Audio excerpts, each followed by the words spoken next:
Presented by Sammilan Recording Studio, Parel Bagra.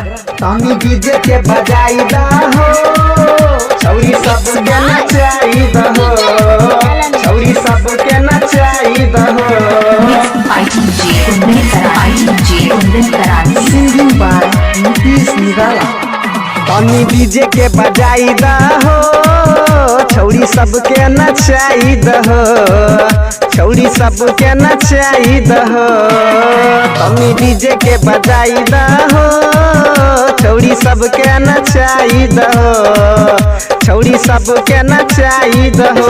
बात के करो नहीं माने, नाचले छौरी फाने, ढोरिए प्लेजर लाइट चमकाई दा हो। तानी डीजे के बजाई दा हो, छौरी सब के नचाई दा हो, छौरी सब के नचाई दा हो, छौरी सब के नचाई दा हो, छौरी सब के नचाई दा हो, छौरी सब के नचाई दा हो।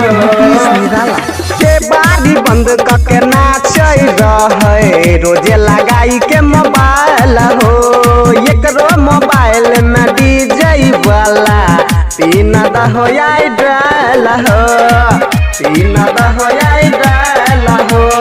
के बारी बंद करके नाचै रहे, रोजे लगाई के मोबाइल हो, एकरो मोबाइल में डीजे वाला पिन दहो डाल हो। लगाब भोजपुरी चलते दिल पर छुरी, एकरा देहिया में अघिया लगाई दा हो।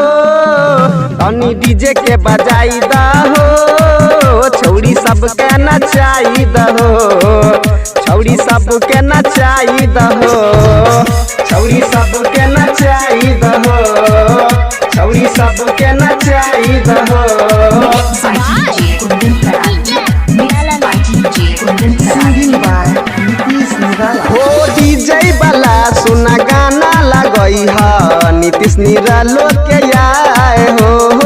सुन के डीजे के धमक हो भैया, छौड़िया जाय छे उमताए हो, छौड़िया जाय छे उमताए हो। डीजे वाला सुना गाना लगई ह, नीतीश निरालो के आए हो।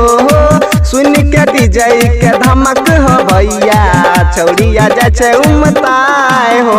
खनका बछौड़ी चूड़ी कुंदन देखे घूरी घूरी आई, सबके दिल धड़काई दा हो।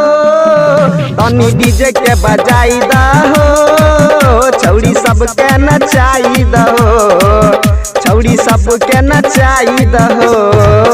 तानी डीजे के बजाई दा हो, छौड़ी सब के नचाई दा हो, छौड़ी सब के नचाई। Presented by Sammilan Recording Studio, Parel Bagra.